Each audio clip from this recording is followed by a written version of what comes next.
Pela graça de Deus, estamos diante dele mais uma vez, através da sua palavra, para mais uma mensagem dele aos nossos corações. Estamos falando sobre os milagres de Jesus. Antes de chegarmos ao último milagre e ao maior de todos os milagres realizados por Jesus, eu quero falar um pouquinho sobre a pessoa de Jesus. Muito embora nós já falamos muito aqui sobre isso, mas eu quero trazer nessa mensagem o que o povo dizia sobre ele, qual a dúvida que o povo tinha de Jesus. Acredite, Jesus sempre foi, durante o seu ministério aqui na Terra, o personagem de grande curiosidade, que trouxe muita polêmica quanto quem ele era ou deixaria de ser. Acredite nisso, a Bíblia Sagrada fala sobre isso. Ele foi o personagem de muitas interrogações, que causou muita curiosidade e muitas perguntas em torno dele, de onde ele era, de onde ele veio, quem ele era, o que ele poderia fazer e por que ele fazia isto. E serão perguntas que sempre estiveram na boca do povo. Certa vez, ele realizando a cura de um paralítico, ele diz para o paralítico: filho, perdoados são os teus pecados. Bastou ele dizer isto para que os inimigos se levantassem e dissessem: quem é este? Está vendo a pergunta? Quem é este que até perdoa pecados? Então, essas perguntas eram muito comuns, feitas entre o povo, sobre quem era Jesus. Curiosamente, nós pregamos aqui uma mensagem sobre Zaqueu, o pequeno Zaqueu em Jericó, que recebeu Jesus como Salvador, e a decisão dele veio através de uma curiosidade. Diz o texto que ele queria saber quem era Jesus. Isso era muito frequente na mente do pessoal, muito frequente na mente do povo. Jesus sempre confundiu aqueles que lhe ouviam e que lhe viam. Os seus discípulos receberam ele como Salvador, seguindo-o, conheciam muito bem a Jesus. Mesmo assim, certa vez perguntaram para ele, Pedro disse: Senhor, és tu mesmo? Manda-me ter contigo sobre as águas. Apesar de que essa pergunta não lança dúvida sobre quem era Jesus, mas se tu és mesmo ele, Jesus, ele sabia quem era Jesus e só poderia andar sobre as águas se realmente fosse Jesus. Era uma grande prova. Mas na maioria daqueles que não conheciam Jesus, ele foi sempre uma caixinha de segredo, motivos de interrogações, motivo de cochichos, motivo de perguntas desse tipo. Quem será ele? É interessante que Jesus, ele discerniu tudo e por ninguém ele pôde ser discernido durante toda a sua vida, até no momento da sua morte.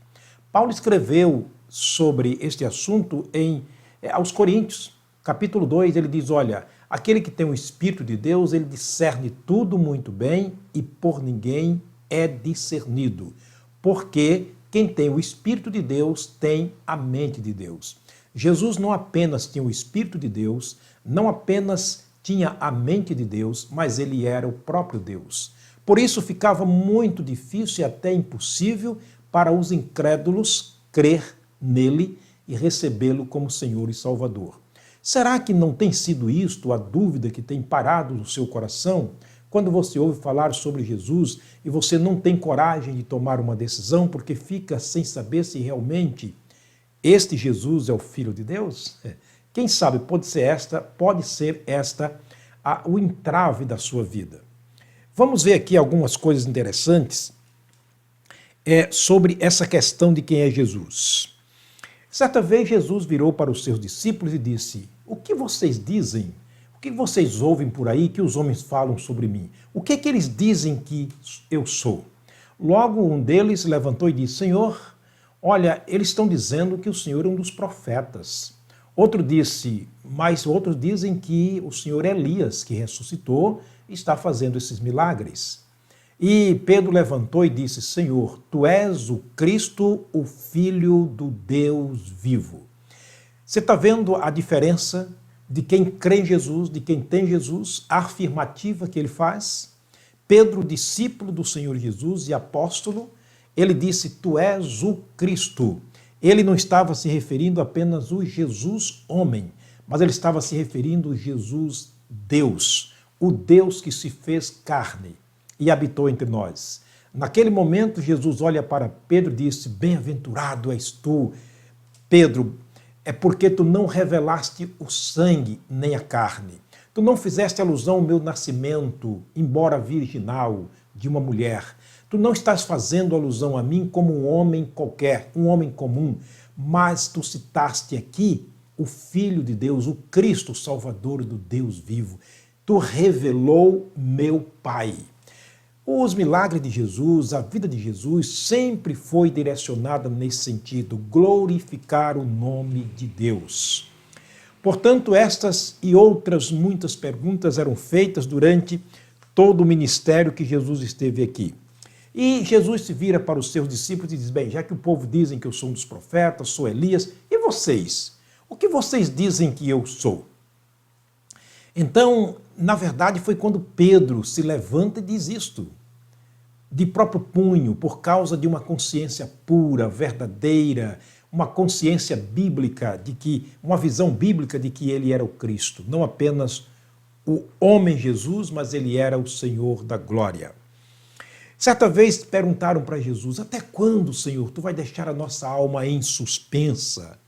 Jesus estava no meio da multidão, ali em João capítulo 10, e de repente perguntaram isso para ele: até quando tu vai deixar a gente confuso, sem saber quem és? Então ele disse: se quiser saber quem eu sou, é só ver as minhas obras. Se quiser me conhecer, conheça pela doutrina. Se eu falo do Pai ou não, mais uma vez ele revela o Pai como sendo a pessoa que deveria ser exaltada e por quem Jesus deveria ser conhecido neste mundo. Porque é claro que João já disse que aquele que ouvir a palavra dele, Jesus, e crer naquele que ele enviou, tem a vida eterna. Não entra em condenação, mas passou da morte para a vida. Perguntas que são frequentes. Até quando deixará nossa alma suspensa? Eles não sabiam afirmar se realmente era Jesus ou não. Aí perguntaram para Jesus. Inclusive, Pilatos perguntou para Jesus: tu és o Cristo? Tu és o Filho de Deus? Jesus silenciosamente olhava para aquele grande homem como grande autoridade na época e disse: tu o dizes, a tua boca confirma, os teus lábios declaram que eu sou o rei dos judeus. E interessante que não tinha como fugir. Você caminhando na história, chega ao capítulo 23 de Lucas, onde Jesus é crucificado. Imagino que Pilatos, o governador da época, mandou que fosse escrito em uma placa com letras grandes, legíveis e colocada no topo da cruz de Jesus, na cruz do centro, de maneira que todos pudessem ler com muita facilidade e ligeiramente, ainda que passassem correndo. Imagina o que ele mandou escrever. Ele disse: eu sou o rei dos judeus. Eu sou o rei dos judeus. Eu vou ler o texto para ficar bem claro. O capítulo 23, verso 34. Então Pilatos, aliás, é o verso 38. Também por cima dele estava um título escrito. Veja, um título. Quer dizer, um atributo que é exclusivo, próprio e unicamente de Deus ou de Jesus. E também por cima dele estava escrito um título, escrito em letras gregas e romanas e hebraicas, na língua original do povo na época. Este é o rei dos judeus. O que estava escrito, não acredito. O homem que até então tinha dúvida e perguntava se ele realmente era o Cristo, agora parece que convencido que ele realmente o era, manda escrever. E não apenas escrever, mas colocar no topo da sua cruz, lá no alto da cruz, em letras gregas, hebraicas e romanas. Este é o rei dos judeus. Ele estava confirmando que Jesus era o rei dos judeus. Não era um dos reis, mas era o rei dos reis. Meu querido, Jesus sempre foi interrogado, porque ele discernia, uma das qualidades, atributos exclusivos de Jesus, era discernir os pensamentos e intenções dos corações. Quantas vezes você pode ler na Bíblia que Jesus, no meio da multidão dos seus inimigos, eles olhavam para Jesus enquanto ele estava pregando e como que aqui dentro de si arrazoando, quer dizer, falando de si para si mesmo, sem dizer nenhuma palavra, eles pensavam no coração, estou desconfiado deste homem. O que será que este homem está querendo? Será que este homem não está pensando em extorquir? Será que este homem não está pensando em fazer um prosélito apenas e levar muita gente à perdição?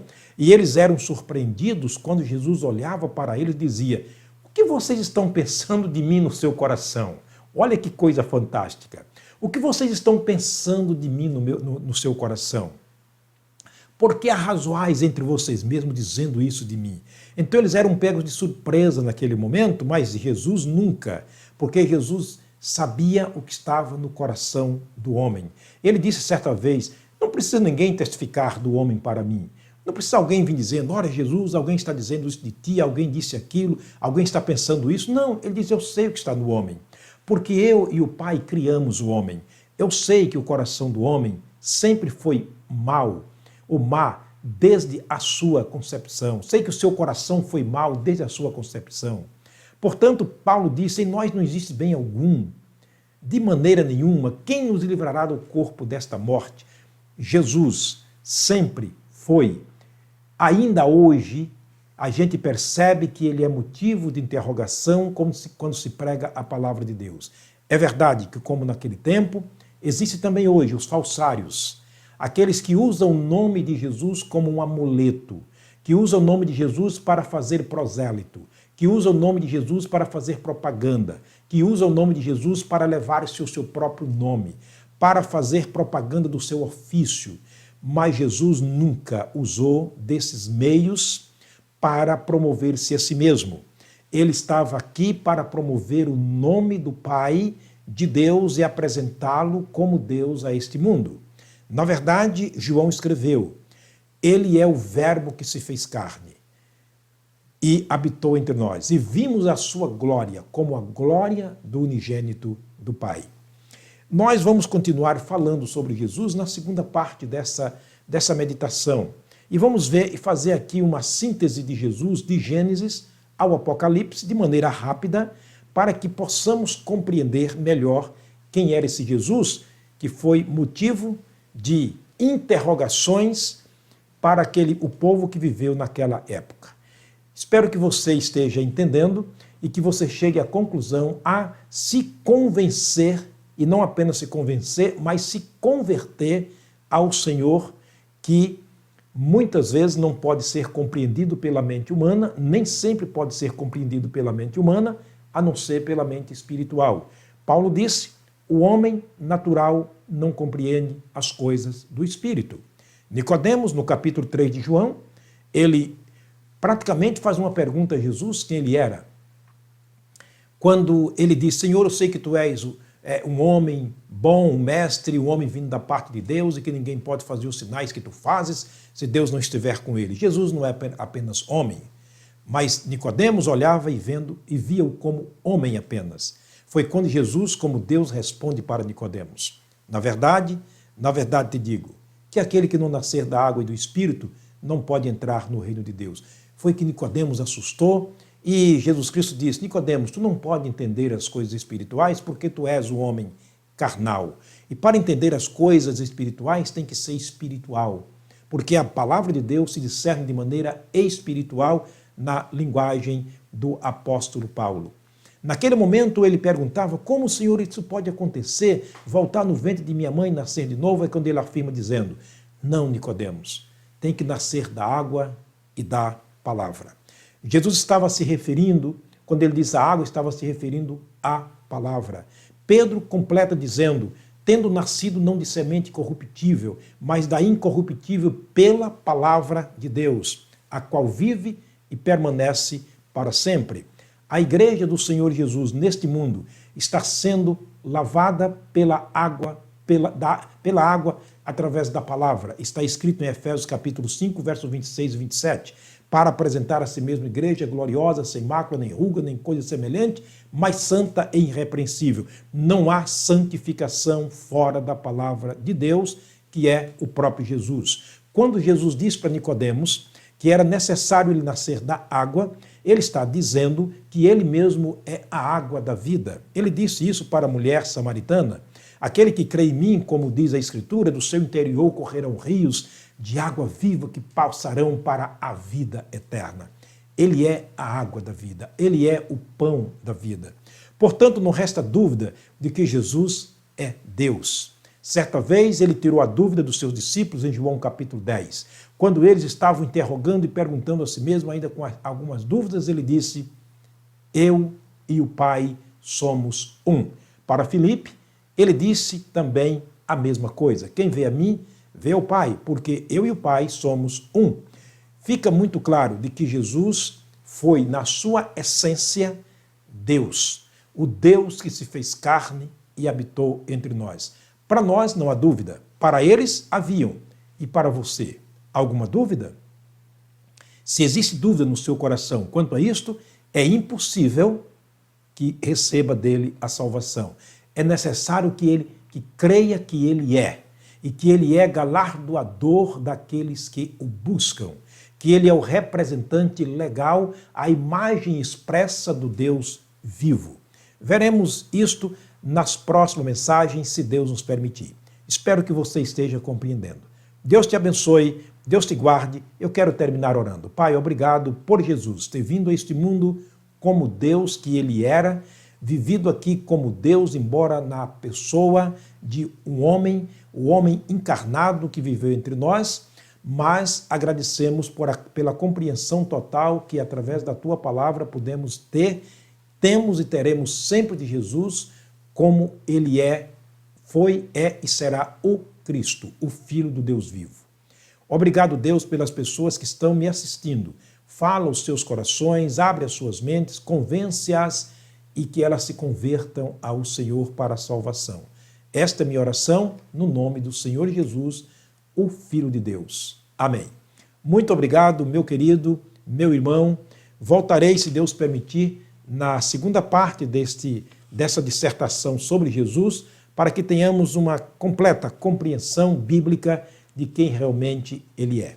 Viva hoje e sempre na dependência de Deus, na pessoa de Jesus, através da sua palavra. Deus te abençoe.